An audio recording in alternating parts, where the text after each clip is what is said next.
দুজনে কয় আমি আল্লাহকে ভয় পাই। একজনকে জিজ্ঞেস করলাম আজকে ফজরের নামাজ পড়ছেননি? কয় না, ফজরও পড়ি নাই। তাহলে আপনি আল্লাহকে কিভাবে ভয় পান? জোহর পড়ছেননি? কয় না, জোহরও পড়ি নাই, আসরও পড়ি নাই, মাগরিবও পড়ি নাই, এশাও পড়ি নাই। তাহলে আপনি আল্লাহ কিভাবে ভয় পান?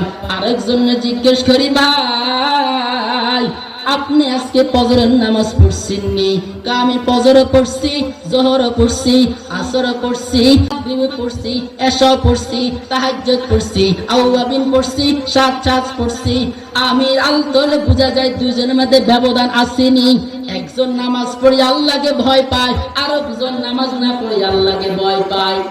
যে নামাজ পড়ে না সে কি আল্লাহকে প্রকৃতি ভয় পায়নি? নামে ভয় পায়। আল্লাহর এক বান্দি, আল্লাহর বড় আশিকিন জাকিরিন মুহিব্বিন, স্বামী বেচারা অসুস্থ, সন্তানদেরকে খাওয়া দাওয়ার মতো কিছুই নাই। হঠাৎ করে মনে পড়ে গেছে অমুক এলাকার একজন আছে, সে কিছু টাকা দিবে, টাকাওয়ালা। তৎক্ষণাৎ অমুক এলাকায় চলে গেছে, যাইয়া বলে ও ভাই আমাকে কিছু টাকা ধার দেন, কিছুদিন পরে আমি দিয়ে দিব। শর্ত আছে, দেওয়া লাগবে না টাকা, একটা শর্ত আছে, টাকা দিব। মহিলা কিন্তু আল্লাহর বড় আশিকিন জাকিরিন, টাকা দিব, শর্ত আছে, একটা শর্ত আছে। কি শর্ত? তোমার শরীরটা আজকে আমি ব্যবহার করব। সন্তানদের কান্না দেখা মহিলা রাজি হয়ে গেছে, ঠিক আছে আমার শরীরটা আজকে আপনি ব্যবহার করিয়েন। একটা রুমে চলে গেছে, ওই পুরুষটা টাকাওয়ালা দরজা আটকাইতেছে, জানালা আটকাইতেছে। হঠাৎ করে পিছন দিকে তাকায় দেখে ওই মহিলার চোখ দিয়া টপ টপ টপ টপ করে পানি পড়তেছে। ডাক দিয়া বলে বোন কেন কান্না করো? আমি তো এখনো তোমার গাছ টাচ করি নাই, তোমার গায়ে স্পষ্ট করি নাই, কেন কান্না করো? ওই আল্লাহর আযাবের কথা মনে পড়ছে, এই জন্য আমি কান্না করি। যুবকটা হতবশ হয়ে গেছে, মহিলার সামনে বসে গেছে। আল্লাহর আযাব কি?